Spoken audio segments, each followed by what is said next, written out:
दोस्तों हम सभी को पता है कि हमारा समय कितना कीमती है। यह जानते हुए भी हम अपना ज्यादातर समय चैटिंग, इंटरनेट, गपशप, मोबाइल पर बात करके खराब कर देते हैं। हम इसी टॉपिक पर बात करने वाले हैं कि हमारा समय कितना कीमती है। एक महान गायक कार्ल सैंडबर्ग ने कहा है कि समय आपके जीवन का मौजूद इकलौता वह सिक्का है जिसे सिर्फ आप ही तय कर सकते हैं कि इसे कैसे खर्च करना है। सतर्क रहें, वरना आपके बजाय दूसरे लोग इसे खर्च कर देंगे। कहा जाता है कि समय ही धन है। सच तो यह है कि समय सिर्फ संभावित धन है। अगर आप समय का सदुपयोग करते हैं तभी आप धन कमा सकते हैं। अगर आप समय का दुरुपयोग करते हैं तो आप धन कमाने की संभावना को गंवा देते हैं। क्या आप जानते हैं कि आपका समय कितना कीमती है? अगर नहीं तो चलिए जानते हैं। आपकी आमदनी में काम के घंटों का भाग देने से हम यह जान सकते हैं कि हमारे एक घंटे का मूल्य क्या है। हम मान लेते हैं कि हर महीने 20,000 रुपए कमाते हैं। इसके लिए हमें महीने में 25 दिन 8 घंटे काम करते हैं, तो पूरे महीने 200 घंटे काम करते हैं। हमारे एक घंटे का वर्तमान मूल्य जानने के लिए आमदनी को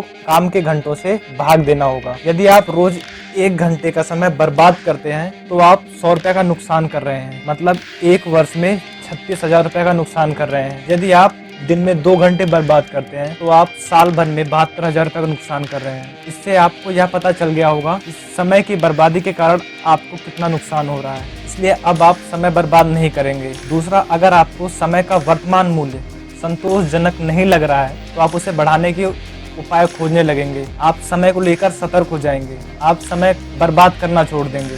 आप अपने समय का बेहतर उपयोग करेंगे। आप कम समय में ज्यादा काम करने को सोचने लगेंगे, क्योंकि अब आपको पता चल चुका है कि आपके काम का हर मिनट कितना कीमती है और उसे बर्बाद करने से आपका कितना नुकसान होगा। एक महान प्रकृतिवादी थियोफ्रास्टस ने कहा है, जिन चीजों को मनुष्य खर्च कर सकता है उसमें समय सबसे मूल्यवान है। क्या आपने कभी सोचा है कि आजकल हमें समय की बहुत कमी क्यों महसूस होती है? समय पर काम न करने पर हम चिढ़ जाते हैं, तनाव में आ जाते हैं।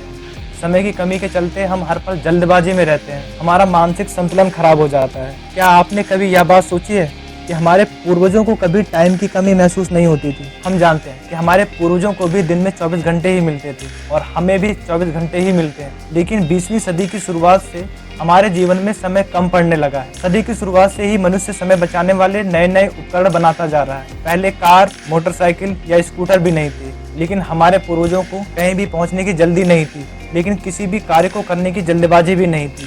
वास्तव में जीवन तब ज्यादा सरल था, क्योंकि उस समय इंसान की जिंदगी घड़ी के हिसाब से नहीं चलती थी। औद्योगिक युग के बाद फैक्ट्री, ऑफिस और नौकरी का जो दौर शुरू हुआ उसने मनुष्य को घड़ी का गुलाम बनाकर रख दिया है। पहले जीवन सरल था और अब जटिल हो चुका है। और पहले जीवन की रफ्तार धीमी थी, लेकिन अब तेज हो चुकी है। हमारे जीवन में इंटरनेट आ चुका है जो पलक झपकते ही हमें दूसरी दुनिया से जोड़ देता है। अब हमारे पास कारें और हवाई जहाज हैं जिनसे हम कहीं भी पहुंच सकते हैं, और हमारे पास 3G 4G मोबाइल फोन्स हैं जिनसे हम दुनिया में कहीं भी किसी से बात कर सकते हैं और उसे देख भी सकते हैं। आधुनिक आविष्कार ही हमारे जीवन में समय की कमी का सबसे महत्वपूर्ण कारण है। इनकी बदौलत हम दुनिया से जुड़े हैं और शायद खुद से दूर हैं। यदि आप समय के सर्वश्रेष्ठ उपयोग को लेकर गंभीर हैं तो इसका सबसे सीधा समाधान है कि आप किसी तरह आधुनिक आविष्कारों से मुक्ति पा लें और दोबारा पुराने जमाने की जीवन शैली अपना लें, तो आपको काफी सुविधा होगी। मेरे कहने का मतलब यह है कि मोबाइल, टीवी, इंटरनेट, चैटिंग आदि समय बर्बाद करने वाले आविष्कारों का इस्तेमाल कम कर दें। एक महान अमेरिकी अध्यक्ष रूपर्ट मर्डॉक ने कहा है, दुनिया बहुत तेजी से बदल रही है। अब बड़े छोटों को नहीं, अब तेज धीमों को हराएंगे। पहले घड़ी हमारे जीवन पर हावी नहीं थी और इसका सीधा कारण क्या था?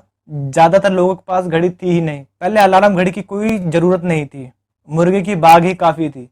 तब 8:18 की लोकल पकड़ने का कोई तनाव नहीं रहता था। तब कोई काम सुबह 9 बजे हो या 9:15 कोई फर्क नहीं पड़ता था, लेकिन आज पड़ता है। यदि आप इस समस्या को सुलझाना चाहते हैं तो आपको अपनी जीवन शैली को बदलना होगा।